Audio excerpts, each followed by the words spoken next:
to Voices Against Sexual Assault. We have John Crowe with us, and the topic today is incest. John is a therapist in private practice right here in Albany, New York. Hi, John. How are you? I'm well, Janice. Great to see you. Great to be back. Good. Would you discuss with us a little bit about your background and who you serve primarily in your practice? Certainly.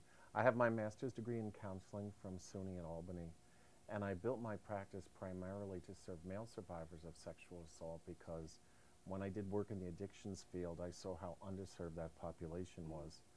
And then as my practice expanded, I basically serve all survivors of trauma, but I still specialize in sexual violence. It's amazing that you can build your whole practice over that. It just shows how huge this issue is.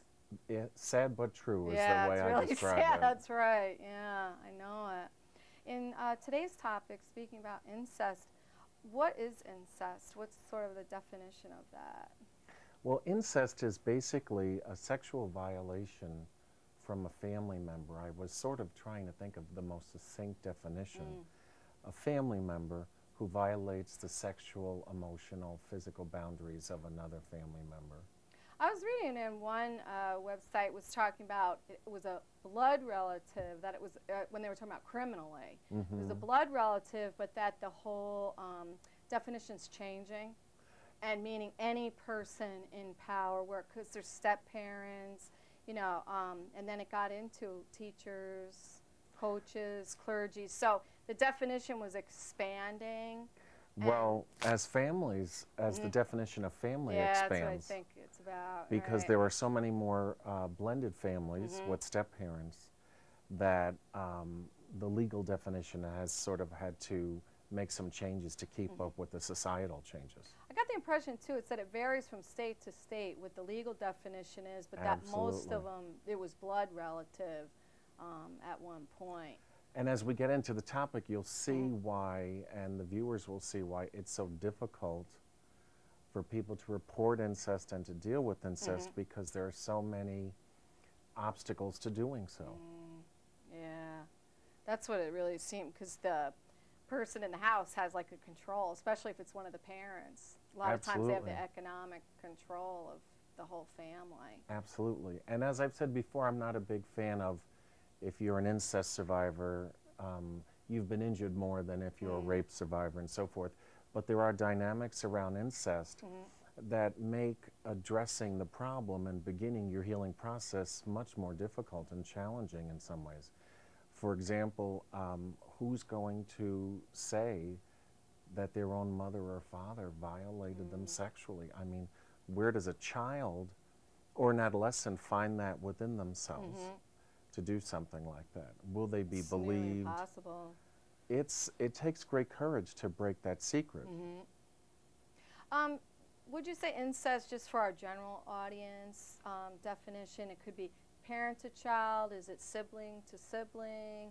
Who's involved in an incestual relationship? Well, in my private practice, I work with the whole gamut of people where it's been sibling to sibling, sexual violation, sisters against brothers, brothers against sisters, parents against children, that kind of thing. And as you've already said the key word, which is power. And one of the most difficult things about discussing incest is it's very difficult to wrap your mind around the concept. Yeah, I know, it's like really weird, yeah. We're certainly in this society raised still with the sort of 1950s Donna Reed mentality, mom, apple pie, the happy home. But that's not the reality for a painful number of children who grow up in families where their trust is betrayed. Would you say it's more father to daughter, mother to son? Are there any kind of statistics on where this is happening more, like in what relationship, brother to brother? To be honest with you, when I've checked and done research on this, I find that there's individual surveys that will say it tends to be more male against female primarily across the board, and that does hold up. Of course, my advocacy persona comes into play there, because I also want to advocate for the fact that male survivors need to not be left out in the cold, Yeah. especially when it is incredibly hard for men to come forward and boys to come forward when the perpetrator is grandmom, mom, aunt, or sister. So the predominance of men is a very painful fact in our society as abusers, and yet we also have to realize that men are victims as well of both male and female perpetrators. Yeah, because one of the statistics I was reading talked about man to man, or man to boy, Yep.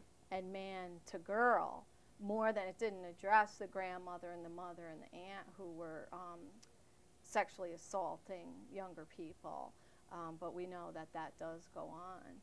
Well, and I've seen some statistics, again, of course, compiling statistics on something like incest is very difficult to do. Yeah, and so it's all surveys primarily.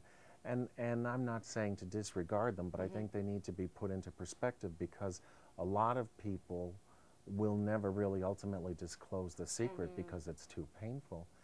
And the statistic I do quote, which is documented by more and more sources, is that 1 out of 3 women and 1 out of either 5 or 6 men, based on who you read, will have experienced sexual violation by the age of 18.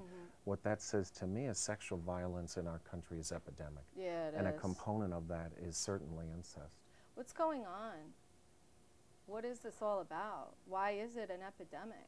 Well, I think it's not an easy question to answer, but there are a couple of strands that weave together. One is what happened in the generation prior to the generation that's raising the children. Oh. And you and I both may be young enough to remember Thank you. that children should be seen and not heard. No, well, that's true, yes. In some religious traditions, children were almost considered their parents' property, and were not seen as having any individual rights themselves. And there were all kinds of punishments and what we would now call child abuse that at one point was considered the norm in terms of raising healthy, obedient children. And so I think that some of this is, it always comes down to power and control. Part of it is overcoming old models. Another is, that's a good point. most parents are never taught how to parent. Yeah, that's true. Yeah, absolutely. Sometimes, based on your own experience, you can only know what not to do. And I've worked with so many people that have said, well, I don't want to be like my mother was to me, or like my father was to me. But they don't know what else to do, right? Exactly. Because they don't have any other role model. There's no frame of reference for them. Yeah. And so if something could be done in schools, for example, I absolutely think that there needs to be much more training on parenting and how to set healthy, nurturing boundaries with children that keep them safe. I know my daughter went to Holy Names and they had a class on morality, and it addressed a lot of like interpersonal relationship, situations, and made the girls really had to like explore how would they feel about certain things that would come up, and how they would deal with different issues within the family, and it was really great. I thought it was a really great class. Well, incest, of course, is a very traumatic experience, and so children that are incested ask themselves extremely difficult questions. I always say that by 8 years of age, an incest survivor is a walking existentialist, because they're asking questions like, why did this happen to me? Did I do something to make this happen? Why is God allowing this to happen to me? And there's almost always that element of self-blame. And it's very difficult to move past that, because as painful as it is for a child to think that he or she may have been responsible for what happened, it's even more painful to acknowledge that they weren't, and that it was really mom or really dad or really my sister or brother who violated my trust. Why is this within the family? What's different about the family that incest is happening as opposed to, like, say, a non-relative to, someone they know from school or something like that? Well, if we talk about teaching parenting, then we also need to look at, and I think this is one of the key components, is what's going on in the house. So there's several layers to the issue of incest, and one of the layers absolutely is addictions. You know, what's going on at home? Okay. And so a child who starts showing signs of what's called acting out in school, hopefully nowadays people have received the training to say not just what kinds of problem behaviors is that child demonstrating, but let's pull the camera back, so to speak, and have a bigger picture of that child's life. What is going on at home? If that child is going home every day and experiencing some sort of violation, physical, sexual, or otherwise, then they're going to probably act that out in one form or another, and that will likely show up in the school environment. I was kind of wondering about the symptoms to look for. You know, we as people in a community, what symptoms could we notice? Like you're just saying now, acting out. Like that could be something that we could pay attention to identify, like, okay, something's going on here, and look into it a little deeper. One of the most important things I think that people can know is that behavior always occurs in a context. And in the old days, again, it was this child is a quote-unquote problem child. Okay. And in a sense was dismissed or put in the other groups of problem children. And now, you know, there's somewhat more sensitivity to why would someone act this way? And so you can look for things like aggressiveness or withdrawal, you know, or certainly any indication of substance use in children or adolescents, skipping school, running away from home repeatedly, those kinds of, again, so-called problematic behaviors, which ironically, unless someone really sees what's really going on, can sometimes be attributed to that child just being a problem child again. One thing I was thinking about when I was talking about why is it happening within a family, I was wondering if it's access. Is it just the fact that there's access to these children in a home, that a particular perpetrator who, you know, is seeking power and control has access to the child? Is that why it's maybe more prevalent in a family unit than like a non-relative to a stranger? Well, you know, I was thinking it's, you know, if you look at the reality, the so-called reality shows on TV, They drive me crazy, but yeah. Yes, me too. But if you put people in close quarters under one roof, you know, certain issues, just because we're human beings, do begin to emerge. And of course, one of the issues is power and control. In a healthy family system, the parents have the power and the children have increasing amounts of power as they age into that level of responsibility, skill, and competence. But what's going on in the parental system, in the parental layer of the family, grandparents, parents, and then children. So I talked a bit about what came before, you know, then there's the parents and then there's the children. So the addicted, if there's an addiction present, the addicted parent could be the passive, uninvolved, doesn't know what's going on parent, and the other parent could be the perpetrator. Or it could be the other way around, where if one parent is alcoholic, for example, and blacks out, you know, and then molests one of the children, they may not even have, if they're in a blackout, they wouldn't have a conscious recollection. But then that pattern builds and repeats itself as the disease of alcoholism or any other addiction progresses, which they all do. So it's access, it's power, and it's how the family unit does or doesn't function. Wow. Then what about all the children that were the victims? I mean, once they're growing up and they're becoming parents, are they like super challenged on how to raise their children? You know, are they extra overprotective, or what kind of situations have you seen with that? Janice, it's really a mix, because you'll see that there will be some people who become hyper-vigilant towards their children because they absolutely want to make sure, which you can certainly understand, that they don't want a history to repeat itself. However, parents who do that to their own children, children are incredibly perceptive, and they'll pick up on the subtext of anxiety that's underneath that.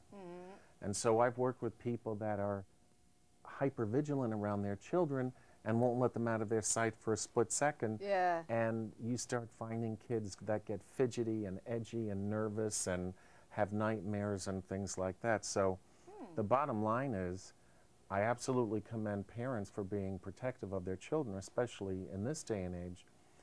But overprotecting your child is not going to resolve your own pain. And if you are an incest survivor and haven't yet dealt with that pain, parenting your own children, however well you may be able to do it, is not going to solve your own problems. Well, that's a really great point. Wow. So we talked about what symptoms we can look for. What can we do to prevent this? You know, as people in a community, what can one individual do just to help someone or to do prevention? Well, prevention is the key, and I think that prevention and education are synonymous with each other. There's no guarantee, however much you do prevention work, that someone, a child, would be able to say, you know, my uncle's doing this to me, or, you know, my sister's coming into my room at night and doing inappropriate things. But to know that there's the option of talking about it, that to me is critically important. And children will need to hear that several times. It includes the good touch, bad touch issue, but it also goes beyond it, because it has to include people outside the family as well. But I think the key is teaching children that they're an individual with rights, which doesn't mean that so many people are afraid that means, you know, oh, children will be out of control, but that they're an individual with rights, and their primary right is to have their physical and emotional space treated with respect. What could a child do if they heard the program right now, or someone involved in the family who is either a victim of incest or a parent who knows it's going on? Who can they call? Like even a child, who can they call? Should they call the police? Should they call a therapist? Well, in honesty, what I would say is talk to a safe person first. Okay. That's a good point. Someone at school or exactly. A school counselor, a teacher. Okay. You know, the police, there's usually the fear of what if I'm not believed? And the police will, of course, take the child right back to the house to talk to the parents. So that's not always a good option. But find someone safe, a peer even. That's a great you know, point. Another friend. Okay. And then it always comes back, regardless of what age group we talk about on this program, telling the truth, telling the story is the beginning of healing. And it takes such courage, but, and I understand certainly the irony of a child with a child's resources having that kind of burden, but it's in the telling of the truth and the telling of the story of the abuse that child's able to be freed from an incredibly painful set of circumstances. Yeah, it's going to help the child heal. Absolutely. I know people that have been in domestic violence situations and won't call the police. I mean, Right. adults that will not call the police Right. because they're like, they either don't want a man to come to the door because it was a woman who was being, you know, abused or whatever the situation. And I think sometimes people feel lost. They're not really sure who to call or who to reach out to. So I like that. Go to a safe person and if see that, if you can reach out to them. if that safe person is a parent, Yeah, okay. you know, what I would say to the parent is believe your child. There's much more attention paid in the media nowadays for some reason to false accusations, and now it seems like the burden of proof is yet again on the victim. Yeah, I know, it's awful. And in this society, you know, those will be the cases that get the most media attention. But if one's own child, if your own child comes to you and says, you know, Daddy's been touching me, Mommy's been sleeping in bed with me and doing things that I don't like, as horrifying as it is to hear that revelation, action has to be taken. And there are many therapists that specialize in working with families. It doesn't automatically mean the complete destruction of the family unit. I've seen therapists where, if it's sibling to sibling incest, where there are therapeutic interventions where the primary focus is to try to keep the family functioning and operating. But if it's a parent, obviously, who has legal ramifications to their behavior and is of a certain age where, you know, jail or the degree of violation or cruelty is punishable by law, then that will absolutely have a powerful impact on the family, and that keeps many children silent. That's what I was going to say. That's one of the big reasons why the families don't tell, either the parent or the child, because they know the perpetrator is either going to go to jail, they're going to lose, you know, finances for the house. You know, it's just going to create like a bigger problem for the family. So they just, well, perceived bigger problem for the family. And it's unfortunate that the person who speaks the truth is then often ostracized in the family or considered a troublemaker or the quote-unquote problem, when the real problem is the violation, not the telling of the truth about the violation. Yeah, I know a couple of adults that as children were molested in an incestual relationship, and they told their parents, told the mother specifically, and they would say, oh, I don't want to hear it again. It didn't happen. You don't know what you're talking about. This is the end of it, and just totally like shut it down. And it seems like the pain in that is as big. I mean, I don't know if you can measure that, but it's huge. What I've seen in my the other family member wouldn't support them and wouldn't believe the truth. Absolutely. And what I've seen in my practice, as people hear anecdotally, is that individuals do have more rage at the non-protecting parent. Yeah, right. Oftentimes, not all the time, but oftentimes. For not protecting them. Because it's a double betrayal. And so the bottom line is there is help out there. There are incest survivor 12-step meetings throughout the Capital District, throughout New York State, throughout the entire country, thankfully. There can always be more, but Survivors of Incest Anonymous is a great 12-step support group for survivors. John, would you give your phone number and address if you're open to having people give you a call? Certainly. My address is 560 Delaware Avenue, right in Albany, and my phone number is 424-2724. Calls are always confidential, and you don't have to come to see me, but I can refer you to other resources. Some people, for example, will only want a female therapist. That's absolutely your prerogative, and I respect that. So the other thing that I have to say is you should know if you're a mandated reporter. Teachers are mandated reporters, therapists are mandated reporters. So if a child comes to you and says that they're being molested, you're required as a mandated reporter to phone the child abuse hotline. And then what happens after that? Is it automatically investigated? It is investigated. Okay. And if you're not sure, if you're a professional and you're not sure if you're a mandated reporter, you can easily find that out online. Oh, okay. So say a child wants to go for help, but they're hesitant about telling someone who might be a mandated reporter, where then the child abuse hotline would be notified, investigation would start. Is it true what you're saying? Then they can talk to a friend, or maybe the friend's parents, or someone to kind of talk it over first and get some support. Because I think if you have like a support group, you know, a network, it can only make you feel stronger, and then take the next step to go seek a therapist or child abuse hotline. And it's difficult because that child needs to feel empowered. Ultimately, with someone who's been victimized, they need to reclaim their own power and the right of self-determination. And that part of that process is taking the risk of, again, naming what's happened and hopefully having a support system, especially for a child. Because it's too much for someone to go through it alone. Yeah, and that's one of the reasons why incest becomes and remains so much of a secret.